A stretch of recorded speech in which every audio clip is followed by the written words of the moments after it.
Good afternoon, or good morning, or good evening, depending upon where you are. Thank you for joining us today. My name is Tanya Zucconi, and I am here with Larry Trotter II, who is manning the fort and keeping all the technology going. And Larry, thank you for being the inspiration for our conversation today. We are going to be speaking about the Digital Medicine Society, or DIME AI Playbook, which has three main areas, and we are doing a deep dive into the first one of those areas today, which is about understanding and identifying the appropriate problem that AI might be able to solve. We did a deeper dive, about 3 or 4 weeks ago, Larry, or a Yeah. broader view. It was not the deeper dive on the entire playbook.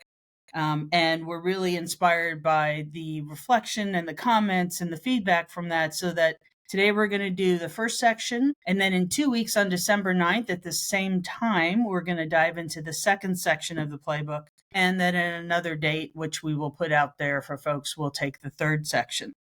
We're really hopeful that today will be interactive and that you will put your questions and your comments in the chat. And of course, Larry and I are happy to hear from you after the session, as well as during the session today. So very briefly, a little bit about me. I've been in the healthcare and healthcare IT space for several decades, started on the provider side, but have dabbled on the vendor side and the payvider side. Also have been in the advisory space and with several startups, as well as healthcare IT research. Larry is my colleague at FastX Partners, which is a fractional C-suite organization that, in addition to providing fractional support at the C-suite level, also offers AI advisory and technology consulting expertise. Larry, would you like to give a brief introduction? Sure, I appreciate that, Tanya. Everybody, this is going to be exciting anytime, of course, we talk about AI.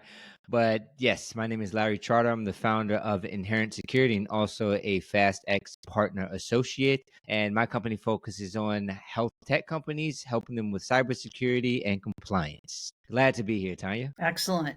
So what Larry's going to do today is pull up the playbook, which you can access by going to digitalmedicinesociety.org and going to resources. And I believe it is actually the first resource listed. This AI playbook is something that DIME put out maybe 5 or 6 weeks ago. They have produced several other playbooks. This one, according to one of their staffers, has been the most widely and well received and most often accessed, which I think, Larry, speaks to the fact that there's a real need and a hunger for how to get started. And I think you and I have both seen that with our clients, that there's an interest in working with AI, incorporating AI, doing more with AI, but understanding exactly how to get started, what that means, who should be involved, and what that looks like isn't really laid out in any one place. So DIME, along with about 30 other partners, and it's a significant list of partners, got together and they put out this playbook, which is online. It is interactive, as you will see today, and it's very comprehensive. And one thing I will say is that Larry and I have no affiliation with DIME. We don't benefit from this. We just both believe that this is a really important tool to support folks specifically in healthcare who are working with AI and who are looking for a place to get started. So, Larry, if you could point out just in the header there the three sections, the three main sections of the playbook. Right. So we have identified the problem. That's what we're going to discuss today. We're going to see if there's a problem actually worthy of solving using AI. That also incorporates determining if you're actually ready and capable of implementing AI. And we will also talk about surveying your system, which involves speaking with the different people in your workforce to see their thoughts on maybe any existing technology that has been implemented or any new already existing AI technology that has been existed. And then the second part, after we identify the problem, we'll be talking about again on December 9th, is choosing the right tool. We've essentially identified a problem worth solving. We've determined if we're ready or not. And now we're going to take some steps to actually determine what's going to be the right tool for us. And then the final step in the playbook is actually implementing AI. And we're going to discuss what that's like as well. And that should be a really juicy conversation because implementation always brings lots of questions and Always lots of fun. lots of lived experiences coming to the fore. So I look forward to that one either later in December So or early January as our calendars align. so So much are we, fun that so much fun that organizations usually jump to that. Skip the first two. it's the first thing they do. Like, we have to get some AI and we have to get it in now. It actually Exactly. reminds me, Larry, of a story that you may have heard before, but I'm going to share it for our listeners. Several years ago, I was working with the CIO of a health system, and this is a multi-facility system, a fairly large group. And the CIO said to me, "You know, Tanya, I know AI is all the rage, and I have doctors and nurses and therapists and all kinds of clinicians and practitioners, and they just want me to do more, and they have so many ideas. And can you tell me where to go, what AI to buy so I can just get them off my back?" And I thought, yes, but there's a different conversation that we should have because this leader was not aware of the AI, to your point, Larry, the AI that was already in use in the system. And it was in use across administrative as well as clinical functions, and it was working well. Shadow IT. There you go. It's remarkable. And this happened to be a system that was very IT led. So not all systems are, but this one happened to be.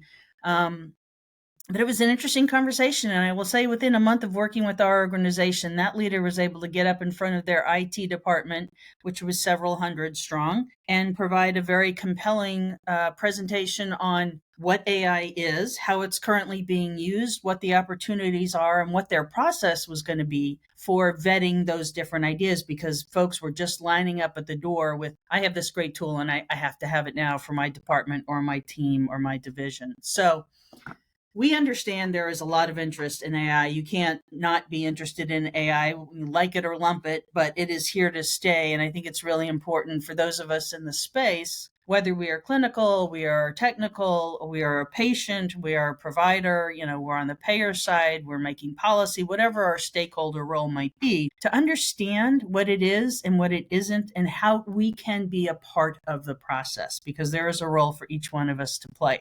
So today we want to talk about identifying the problem and the right type of problem and what the characteristics of that problem might be. But Larry, I want to just jump ahead and I want to use your expertise a little bit before we dive into what the playbook says. Can you talk to us about an example or a client or a time when you worked with someone who was interested in using AI and they perhaps hadn't given the depth of thought to the security concerns, which is your area of focus, or maybe more broadly to the data concerns? And then we'll kind of walk it back and start through the conversation. Right. So, health system looking to make call centers more efficient. Typical use case for AI. Doctors are overwhelmed. They're looking at some AI scribes. In basket for EHRs as well, right? Looking for AI to help out with that. So those are some typical cases, and really, to the point of they're finding use cases, but there's a lot more depth that needs to be involved. Forming committees, great, but usually one of the things the playbook calls out really well is actually surveying the workforce, right? I think you're going to get a better representation of what it's really like and what's really going on in the environment by doing a survey versus pulling an individual from each department within a committee, right? So that's what I've seen in my experience. And, typical communication issues, security's overlooked, security program is the existing security program itself isn't up to par. And now we're just piling on more technology before we can actually secure what we already have. And why that's so concerning is because the potential of AI, the data that it works with, the harm that it can cause to patients because it's been tampered with those sorts of things. So that's another one of the big areas, challenging areas that I've seen. Did that answer your question?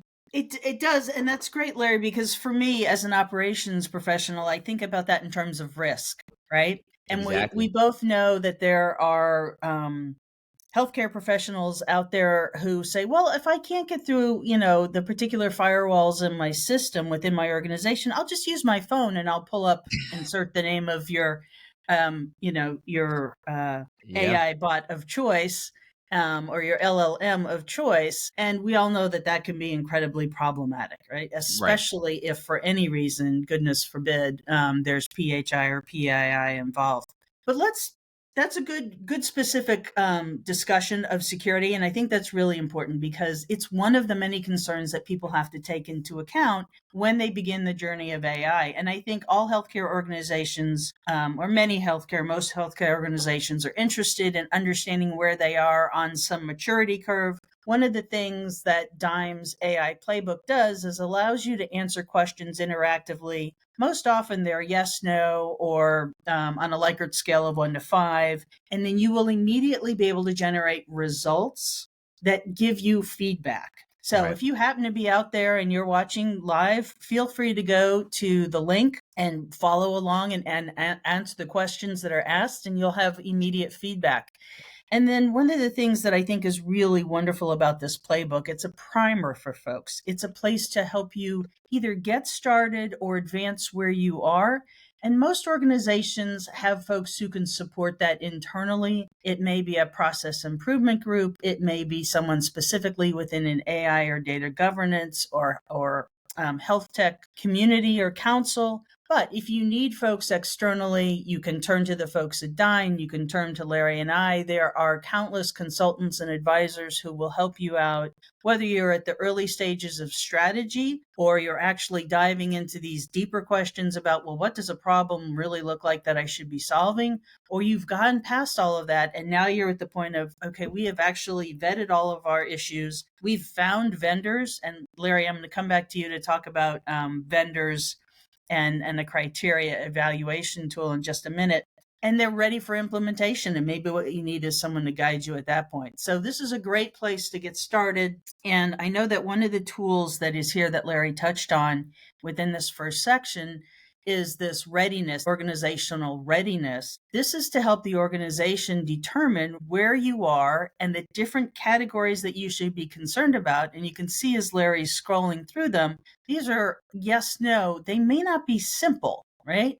But you'll notice that within each category, there are several questions. So you can't simply say as a healthcare organization, well, we have leadership and governance and compliance all ticked and tied. We're ready to go. Right. That is not the answer. Right? You can't say we have our data infrastructure and analytics teams all ready to go. If you can't answer yes to the sub elements of these categories, you're not as ready as you think you are, and you may be increasing that risk that we alluded to. So, Right. Larry, here's an opportunity for you to talk a little bit about that tool that you recently developed to help vendors on this side of the equation. This tool is designed for healthcare organizations, but tell us what you've put together from the vendor perspective. Yeah, so this is very important to health tech vendors, right? Because essentially, this playbook is telling you what your customers, i.e., health centers, are looking for when it comes to uh, purchasing secure, transparent, and safe AI systems, right? So if you're a health tech vendor, you're going to want to be ready and prepared on your side as well. So yeah, I'll share a little bit later. Briefly breeze through the book, but the toolkit is used for it's for health tech vendors, and it's very similar where it goes through a list of different questions that you should be asking yourself and your team to make sure everyone's on this same page. That to determine if number one, if you're actually developing a tool for the right purpose, right? And another one of the questions, for examples, is will this tool integrate near to or nearly seamless within to their existing infrastructure? Because if those are some of the core principles that a health system is going to look for, and if your tool doesn't do that off top, then you probably want to go back to the drawing board. And it also talks about security on the vendor side. Have you conducted penetration tests? Have you done biases testing? Are you able to explain your model in a transparent way to the health system when you're building this thing out? So it goes through a lot of the different subcategories. It has high level categories and subtopics within those categories that health tech vendors are going to want to go through with a scoring system to let them know, hey, okay, we're good to go. Or you could be at a medium level where it says, hey, we have some things we might want to cross our T's and dot our I's on before we actually develop this thing. Or you might be in the red where it's like, this is not going to work. We need to go back to the drawing board. I like that, Larry. And I'll tell you, I recently had a conversation with someone who said that, in the past, they would take the risk assessments that usually come along with a lot of the RFPs that folks are completing, and they would hand them off to their vendors. But now they're retaining a lot of that responsibility themselves. And so I think it would be great. So the vendors are kind of losing a little bit of the influence, is the point of that comment. I think it would be great for vendors to see this. And if you bounce that link over to me after the session today, Larry, I'm going to add it in the comments. I put a LinkedIn post out earlier today with a couple of AI resources, which is something I do from time to time. But I'd like to be able to include this one because most of mine are healthcare organization focused. And I'd like to be able to support the vendors out there. So if you could send that over to me, that would be great. But if you want Absolutely. to just scroll through this a little more, I think it's great to show people. So we've got the technology and infrastructure and integration, the specific questions that are there, right?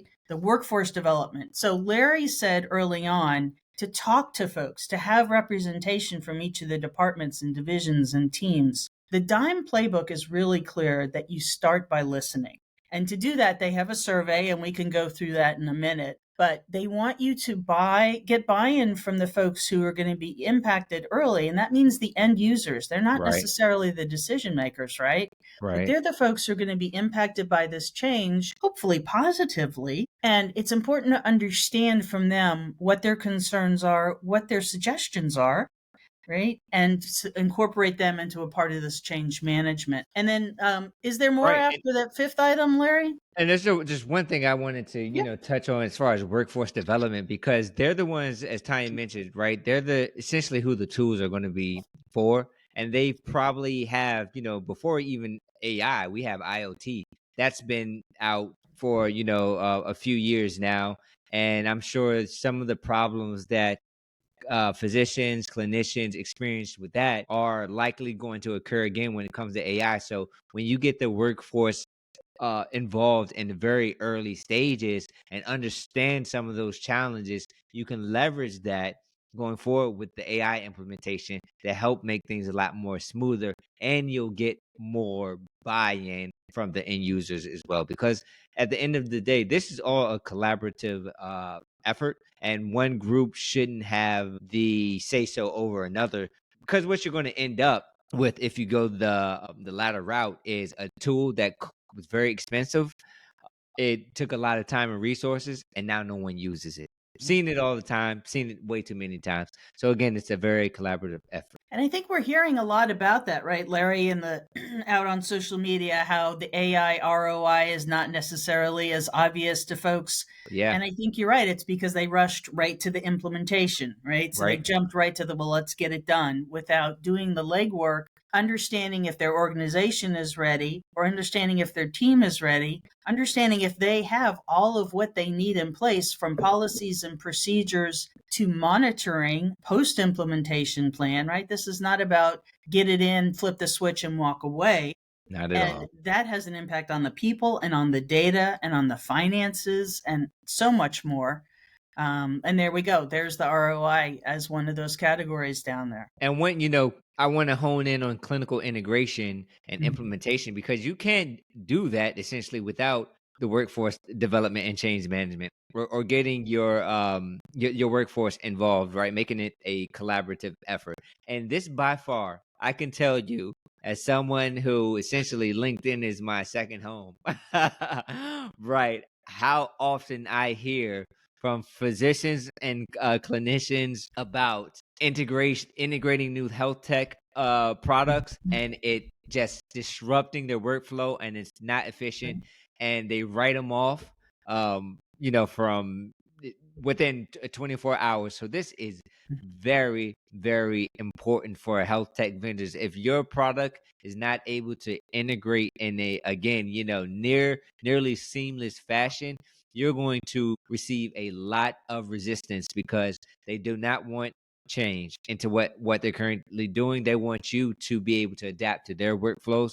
So this section needs a lot of attention when it comes to implementing AI. So clinical integration and implementation. It's a really good point to make because I think there are a lot of folks who are looking to solve the question of how do we use AI more in the organization? And that's not the right question to ask, right? It's a fine Right. place it's a fine place to start, but you have to say to yourself, what does that mean to you? First of all, what do you think AI is? Where are you currently using it? Who wants you to use it more? And what does that really mean? Does that mean you have a line of folks who are bringing you vendors that they want to implement in their specific service line area? Do you have an IT department that wants to use AI to facilitate everything that they do, from working tickets to communication with customers to downtime processes? The first questions are the hardest ones, and they may be the least interesting ones. But if you have a board of directors saying to you, and you happen to be a CIO, we need to know that XYZ organization is using AI at the optimal level for all of its operations and its clinical activities, you can nod and say, okay, but what does that mean? What is the impact to all of these different categories? And so I think the survey is a great place to start. So I don't know, Larry, if you want to scroll back up and get us to the survey, or maybe it's at the bottom of this, I apologize. Yeah. Get us to the survey, which is, it's one of the most important things you can do. And I love this because it's built right in. You can use it as a Word doc or as a PDF. The questions are here.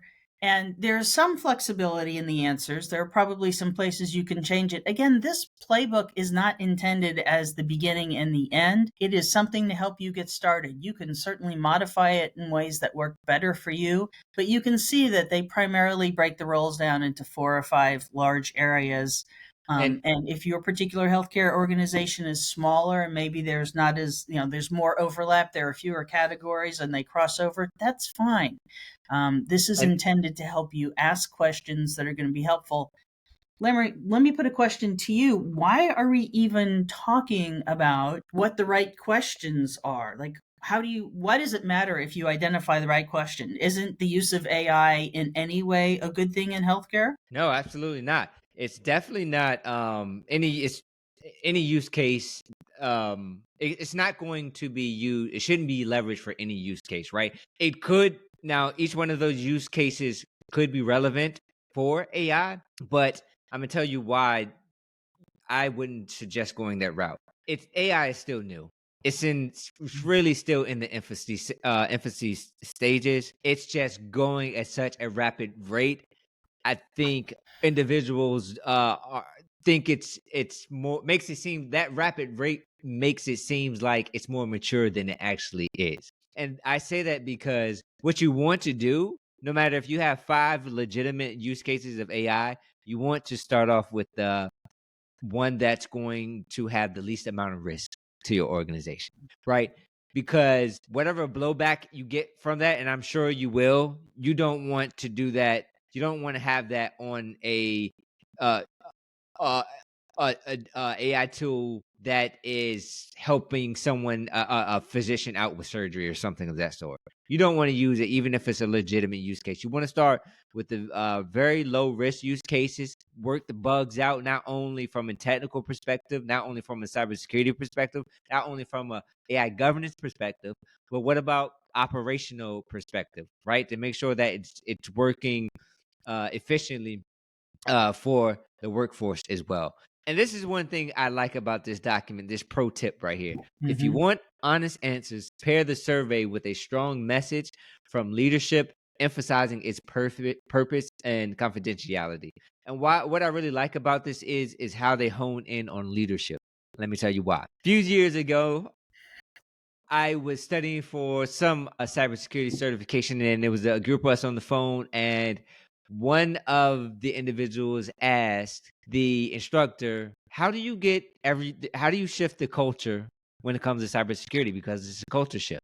The instructor said, well, no, this wasn't the instructor. It was someone on the call and they were working for HP. And they spoke up and they said, what we do is we had our CEO, we talked to him about, the shift we're trying to make. He was on board and he started sending out messages about cybersecurity. And everybody knows when the CEO speaks up, everyone is listening. All hands are on deck, right? So that's what I love about this pro tip here. It's very, again, back to a collaborative effort from the very top to, everyone below.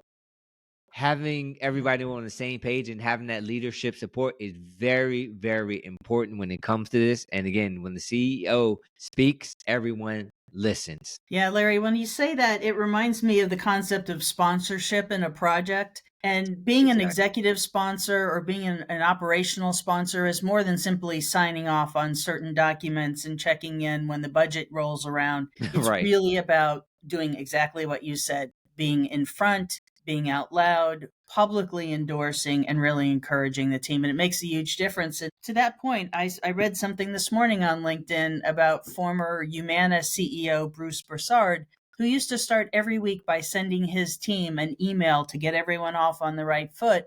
And it was part encouragement and part news of what was coming. But they knew that what was in that email was important. Right. And there were many leaders who would take that email and forward it on to their teams, who would forward it on to their teams. And then Trickle you down had the effect. view of, well, if Bruce thinks it's important, I'm going to pay attention. So Exactly. great real life example. There you go. So if you just want to scroll through this particular, again, for folks who are just joining, we're on the survey, which is used across an organization that is considering an AI implementation. And it's an interactive online tool. And again, they have done a very good job of putting together the values or the selection options here for folks, but you can certainly take this and modify it as you would like. I think it's important to understand that as Larry scrolls through this, I'm just going to talk over a little bit. AI can be used in so many different settings. We know it can be used in operational settings, and it could be something as seemingly simple as answering the phone and offering answers to questions about when your clinic is open. Something that is not going to change unless there's perhaps a weather issue, something that does not rely on data that has to be managed and crunched and stored and presented and validated.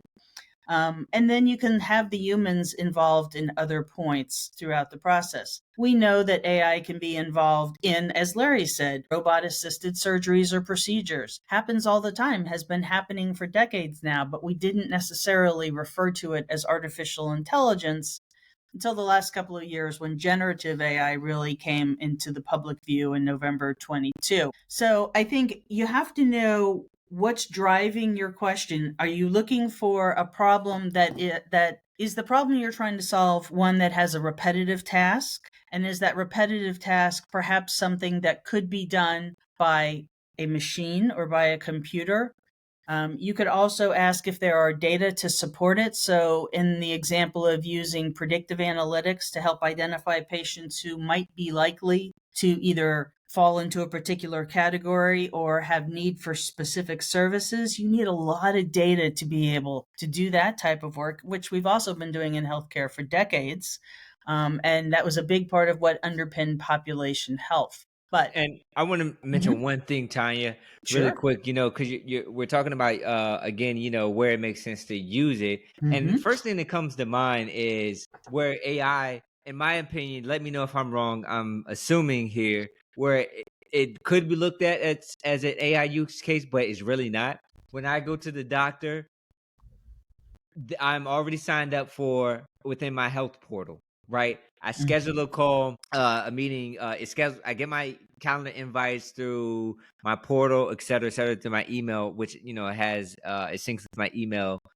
But then somebody will still call or follow up with me about this after I've already confirmed it by clicking the yes submit button. I will be there at my appointment, right? Hmm. And I feel like I can't think of it now, but there's another way where someone, like maybe it's text messaging, someone Hmm. will try to confirm again. And I'm like, whoa, why am I being bombarded by all of these? Am I going to, attend my appointment meetings? Now, someone may say, oh, well, we can use AI to solve that problem. No, that's a workflow issue. There's duplication going on.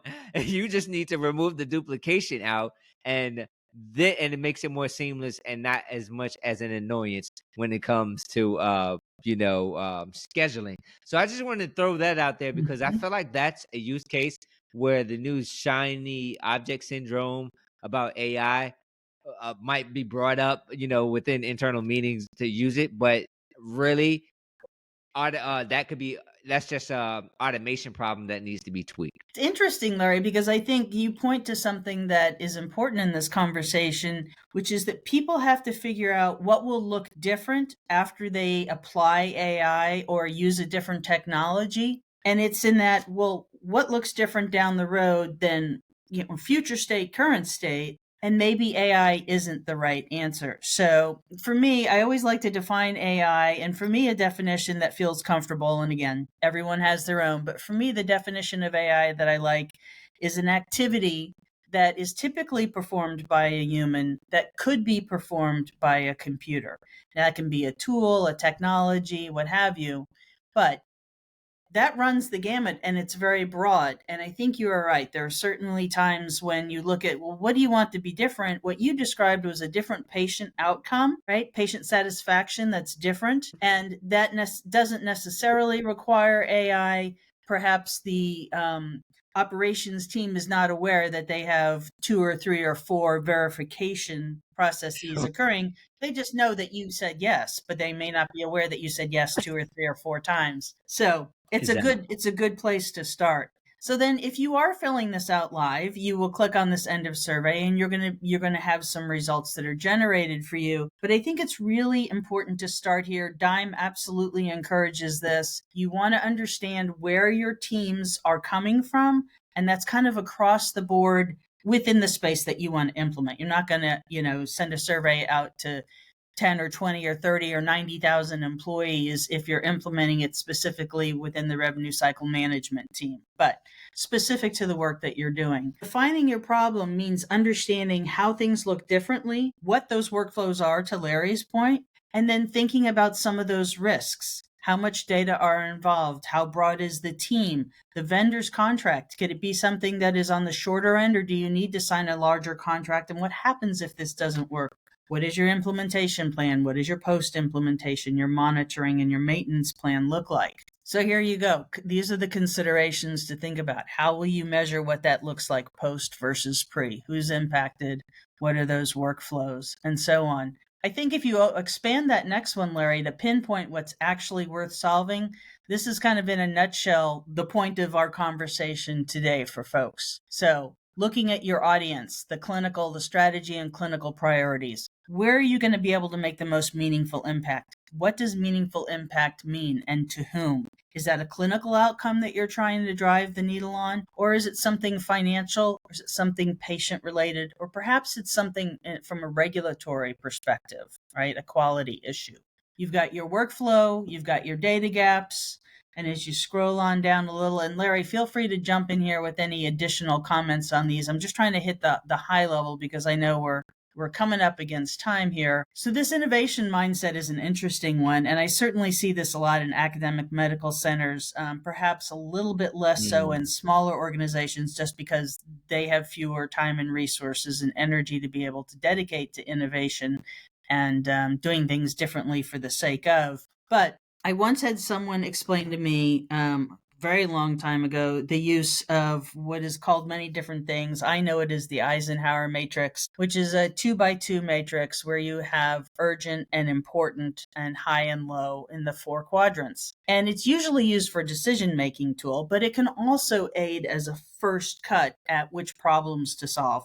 So if you have problems that need to be solved urgently and they're important, AI may not necessarily be the answer, right? For now, maybe down the road. But if you need to take care of a problem and nip it in the bud, you don't have time to go through all of these processes of aligning your team and understanding Yeah, your you're right. baseline and developing your policies and procedures and making sure that you have a decision path. And that's not going to work for you. Right. So sitting down and trying to work up those specific use cases is important. And to your point, Larry, there are dozens of organizations that have implemented AI from the the simplest. From the least clinical, let's say administrative tools like scheduling, like patient outreach or patient reminders, all the way through to robot assisted procedures and surgeries and all kinds of behavior in between. If you scroll down a little further, I love this AI fit checklist, because everyone thinks that they're ready and fit for AI. But this will actually help you ascertain, based on the input of experts, if that's really true. So encourage folks to really dive through this. This is great. It is. There you go. And there they tell you. And you can certainly disagree with this assessment, but again, it's a starting place. It really helps you and your leadership, or you and your team, get together, you and your board, whatever the case may be, and start to think about, okay, so implementing AI systematically is a much bigger issue, because for most organizations, it's already in your system. And anything that you develop now and apply going forward, you have to make a conscious decision. Are we now going to take a step and look at everything that's already in place and put it through the same process? And we can certainly have that conversation. You know, Larry, you referred to something earlier. You were talking about the call centers. And I know we have a colleague who has done a lot of work with AI and call centers. And I hope that we can have her join us on one of these calls. But I think the conversation around agentic AI is really leading to some interesting places. And we're not going to tackle that today, but I think we want to keep moving through this particular tool. So the AI maturity level and the AI readiness. The readiness is about you and your organization and your team, right? The survey is about gathering input and listening, right? That's right. Getting the champions, the buy-in, the support.